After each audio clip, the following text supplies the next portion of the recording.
So this is the Fosi Audio TP02.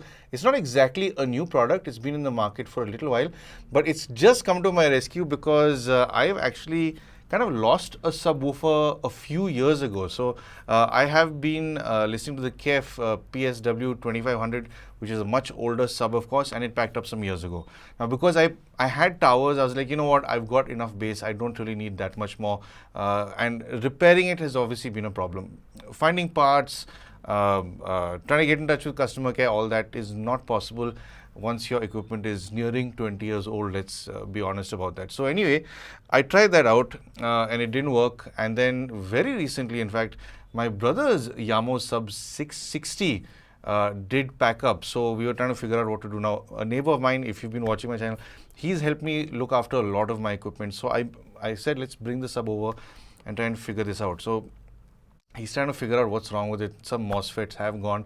But in that entire process, I said, you know, if the whole body is gone, why don't we just replace the entire amp, in fact. So I started Googling all sorts of amps for subwoofers, and it turns out you cannot actually get specific parts for specific subs, especially again, if that one is over 8 or 10 years old.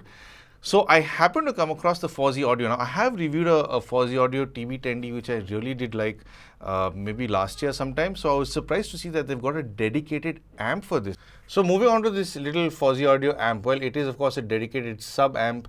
And by that I mean, if you plug this into a subwoofer, it does have its own sort of filter. So you can it will only let out 20 hertz up to about 200 hertz. If you plug in any other amp and you want to revive an old sub, or if an active sub is packed up and you only have the driver making it a passive, plugging in any amp to the positive negatives of those will just push out every other frequency, and you need a filter from 20 to 250 or 20 to 200. So this is where it comes in. And what's cool is at the back it does have a passive sub out, of course. It also has a sub out if you are feeding an active subwoofer. It also has RCA left and right input as well, and of course the DC input via the power brick that is provided in the box, of course. And moving on to the front, it does have the power on and off switch, which is quite cool. It does have a nice feel to it, of course, and it has a sub frequency and volume adjust. So these potentiometers, they've got a nice amount of resistance to them, I'd say. There is a little bit of pushback, which is nice. So it does feel more premium than I thought it would be, for sure. And at the bottom, of course, you've got 4 little feet so that it grips onto whatever surface you put it on. Another small touch I do like is that these knobs do have knurled finishes around them. The section that you hold and grab onto is nicely gripped, so it's very easy to sort of turn around. I have used some Chi-Fi stuff where they've not had this, so my fingers just slip on that. So it's nice that they've thought about this and added it to the knobs. Moving on to how it sounds. Well, I didn't think that it would sound coherent when I plugged it into my KEF, of course, because the KEF did have a volume adjust, the sub frequency adjust. You can sort of adjust what frequencies you want to bleed into the sub, and it also had a phase adjust. So this does not have a phase adjust, of course, but honestly, if you just want a phase fix, you'll have to get a longer wire and place the subwoofer wherever you want in the room if you really want to do a phase adjust, of course. So now when I plugged it into the KEF PSW 2500, I was pleasantly surprised to see that, first of all, that hardware is still going strong, and at the same time it sounded fun. It sounded nice. It added that rumble to my home theater system that was missing, of course. And just for a little bit of extra fun, what I did do is also pair it with my LS50s. I normally listen to my LS50s in my living room, and honestly, it did give that little bit of rumble to the music that the LS50s don't have. But at the same time, being more of a stereophile, I do prefer the LS50s without the sub. Another thing I did do is it just so happens I found an old subwoofer of mine from my sound engineering days, which is a DB Technology. One sec, I'm forgetting the model number. I'll just tell you. It's the DB Technologies Opera Sub 12, which is still working. So I just for fun plugged it in to see if it was still operational. Now that just has a volume adjust, and I think it doesn't have a control for the frequencies you want to bleed in. So it's just, I think, 20 to about 250 or wherever that is. So it's just a little too boxy, a little too boomy for my taste. It's fine for DJing, but it's not fine for home use. So I was just playing around with it, and I found that when I plug this in, it gives me that control of the 20 hertz to 200 hertz sweep.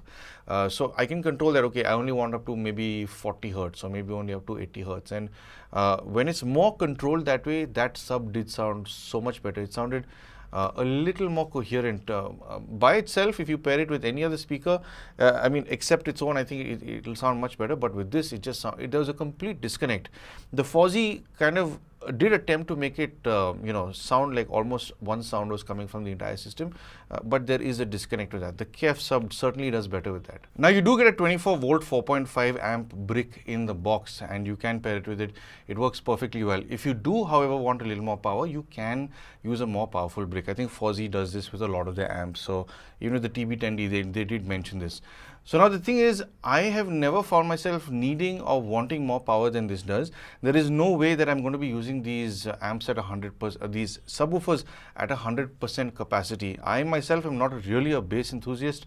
I'm all for detail and purity of sound, but this is a lot of fun for, home movie watching, home theater kind of stuff. So even for that, I don't crank it all the way up where it's going to rattle things around. So for that, it works just fine. In fact, the volume knob has never gone past say 50% on this, and I even keep the sub frequencies down to maybe 20 to about 80 hertz, maybe about 100 hertz, because the tower speakers I'm using are also handling up to about maybe 125. I've got the roll off there, or at 180, I don't remember, but you're able to control that very well with this. So yeah, on a power front, I don't think you really need more, unless you're somebody who really wants to have very loud music, very heavy bass, and something that's really booming and you want something to shake up the room. Otherwise, I think whatever comes in the box is just right. So all in all, I'm pretty kicked about this. It's brought second life to my KEF sub, and it might just be the next thing that will revive my brother's Yamo sub 660 as well. So it's amazing that Fosi Audio is making stuff like this. So I mean, I didn't even know about this until I really had to look for it. So honestly, if you're somebody who just wants to revive a sub, or even if you want to move a subwoofer from your car to home just for fun, do that kind of stuff, you can hook it up to this and it'll do just fine. This is an amazing little gadget, and it'll give you that little bit of oomph, of course, with lower frequencies, if you're able to pair it with a passive or even an active sub for that matter, with a little more control, if your active does not have that sub level control, of course, for the frequency sweep. So anyway, I would highly recommend this, of course, because it's brought a big smile on my face, including my wife's, whenever we watch movies. So if you do want to buy this, this does have a maximum retail price here in India of about 9,999 rupees, but you can buy this for about 7,649 at the time of recording this. Now, I will leave the links to this product down below. If you do want to buy it, if you think it's going to be something that will benefit you, go ahead and buy it from the description below. It's definitely a very good performing product, and if you are in the need for it, of course, it makes a lot of sense to pick up. So anyway, I do hope that I've helped you make some sort of purchase decision, and of course, if you would like to help support the channel, I'm sure you know exactly how to. But of course, thank you for tuning into Paul's POV for some sound advice.